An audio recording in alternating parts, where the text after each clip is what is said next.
बिस्मिल्लाहिर्रहमानिर्रहीम। अस्सलाम वालेकुम। देसी ब्यूटी टिप्स में खुश आमदीद। आज मैं प्रेगनेंसी पीरियड के लिए चंद ज़रूरी एहतियाती तदाबीर आपके साथ शेयर कर रही हूँ, जिन पर अमल करने से इंशाल्लाह आप एक सेहतमंद बच्चे को जन्म दे सकती हैं।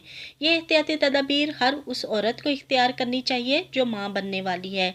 अगर आपके घर या इर्द गिर्द कोई भी लड़की या औरत प्रेगनेंट है तो उसके साथ ये मुफीद बातें ज़रूर शेयर करें। हो सकता है आपके शेयर करने से किसी का भला हो जाए, तो सदका जारिया समझकर ज़रूर शेयर कीजिएगा। इसके साथ साथ देसी ब्यूटी टिप्स को सब्सक्राइब कीजिए और बेल आइकन को दबा दें ताकि मुफीद और मालूमाती वीडियोस आप तक बआसानी पहुंच सकें। हमल के दौरान हामला औरत को ग़िज़ा का ख़ास ख्याल रखना चाहिए, क्योंकि इसका असर औरत की सेहत पर पड़ने के अलावा रहम में बच्चे पर भी पड़ता है। हामला औरतों की अक्सर बीमारियां ग़िज़ा में बदपरहेज़ी के बायस पैदा होती हैं। हामला की खुराक नहायत सादा मगर मुकव्वी, ताकत पहुंचाने वाली और सेहत बख्श होनी चाहिए। दूध, घी, मक्खन, मलाई, ताज़ा फल, सब्जियां, पुराने चावल, दलिया, मोटे आटे की रोटी, सूजी की डबल रोटी, सेब, आंवला, गाजर का मुरब्बा मुफीद और उम्दा ग़िज़ाएँ हैं। हामला के लिए शकील, मुरगन, भारी या बासी ग़िज़ा और पुरतकल्लुफ़ खाने नुकसानदेह हैं। हमल की हालत में हाजमे पर कुछ ऐसा असर पड़ता है कि मुरगन और शकील ग़िज़ाएँ हज़म नहीं होती, हाजमा कमज़ोर पड़ जाता है, भूख बेकायदा और बेवक्त हो जाती है। हामला को चने की दाल, चने की रोटी, जवार या मकई की रोटी, अमरूद, संगाड़ा, अचार, चटनियाँ और गरम मसालेदार और चटपटी चीज़ें हरगिज़ नहीं खानी चाहिए। बाज़ औरतें मिट्टी खाने की आदी होती हैं। मिट्टी सेहत के लिए सख्त मुज़िर है। इससे मैदा गलीज़ हो जाता है और अंतड़ियों में नुक्स पैदा हो जाता है। मिट्टी खाने वाली हामला का चेहरा अक्सर जर्द पड़ जाता है। इसकी तिब्बी वजह यह है कि इंसानी हाजमा का निज़ाम मिट्टी का एक ज़रा भी हज़म नहीं कर सकता।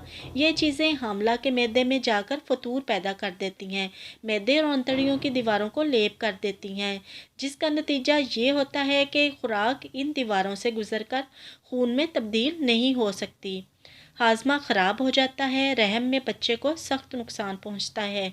हमल की हालत में मिट्टी खाने वाली औरत की औलाद के जिगर, मैदे और अंतड़ियों में कुछ ना कुछ नुक्स ज़रूर पैदा हो जाता है और वो बच्चे अमूमन दायमी कब्ज़ और जरकान में मुब्तला रहते हैं।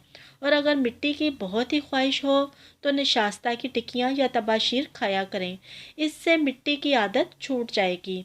मुल्तानी मिट्टी, चूल्हे की मिट्टी, सूंधी मिट्टी, गर्ज के हर किस्म की मिट्टी खाने से एहतियात करें। हामला को शहद का इस्तेमाल करना चाहिए। शहद बहुत मुफीद और उम्दा ग़िज़ा है। तेज़ मसाले, मिठाइयाँ और तेज़ चाय का इस्तेमाल भी कम कर देना चाहिए। सब्ज़ तरकारियों और फलों का इस्तेमाल मुफीद है, अलबत्ता मटर कम इस्तेमाल करने चाहिए क्योंकि इनसे अक्सर कब्ज़ हो जाती है। कब्ज़ तो हमेशा ही नुकसानदेह है, मगर अयामे हमल में कब्ज़ का ख्याल ज़रूर रखना चाहिए। हामला को कब्ज़ अमूमन ग़िज़ा की बेहतियाती की वजह से होती है, इसलिए शकील, मुरगन और काबिज़ ग़िज़ाओं से परहेज़ ज़रूरी है। ज़ूद हज़म और नरम ग़िज़ाएँ नीज़ सब्ज़ियाँ और फल मुफीद हैं, मसलन दूध, सब्ज़ी, पालक, शलजम, कद्दू, संतरा, आम, अंगूर, गन्ना, चने का शोरबा वगैरह ग़िज़ाएँ ज़ूद हज़म भी हैं और कब्ज़ कुशा भी हैं। कब्ज़ को दूर करने के लिए सख्त किस्म का जुलाब लेना ख़तरनाक गलती है। जुलाब लेने से हमल के गिर जाने का ख़तरा होता है। ज़रूरत के वक्त हरड़ का मुरब्बा या गुलकंद इस्तेमाल करें।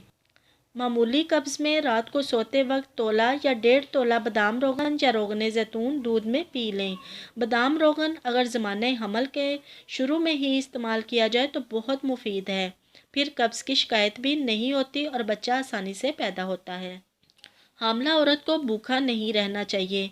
हामला के लिए फ़ाका बेहद मुज़िर है, क्योंकि हामला अपनी परवरिश के अलावा बच्चे की परवरिश का बोझ भी है और फ़ाके से दोनों का कमज़ोर होना कुदरती बात है। जो हामला कसरत से फ़ाके करती हैं, इनके बच्चे या तो पेट में मर जाते हैं या वक्त से पहले वज़ाए हमल हो जाता है या अमूमन अस्काते हमल हो जाता है। अगर ये ना हो तो बच्चा कमज़ोर और लागर पैदा होता है। हामला को फाका करने की बजाय ताकत बख्श ग़िज़ाएँ खानी चाहिए।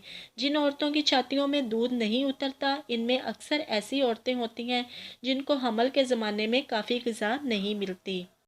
चुस्त, तंदुरुस्त और मजबूत रहने के लिए जिस्मानी वर्जिश भी बहुत ज़रूरी है और हामला के लिए तो वर्जिश बहुत ही ज़रूरी है। अगर घर का काम ज़्यादा हो तो औरत के लिए वही वर्जिश का काम देता है। जो औरतें घर का काम करने या चलने फिरने की आदी नहीं होती, इन्हें वज़ह हमल के वक्त बहुत तकलीफ़ उठानी पड़ती है और हर वक्त बैठे या लेटे रहने से सुस्ती पैदा होती है, मैदा ख़राब हो जाता है और कब्ज़ की शिकायत पैदा हो जाती है। ताहम हामला औरत को थका देने वाली वर्जिश नहीं करनी चाहिए, बल्कि तेज़ दौड़ना, छलांग लगाना, टेनिस खेलना और इस किस्म की वो तमाम वर्जिशें जिनमें जिस्म पर बहुत ज़्यादा ज़ोर पड़ता हो, नुकसानदेह हैं। हामला को कोई ऐसी चीज़ भी नहीं उठानी चाहिए जिससे पेट पर ज़ोर पड़ता हो।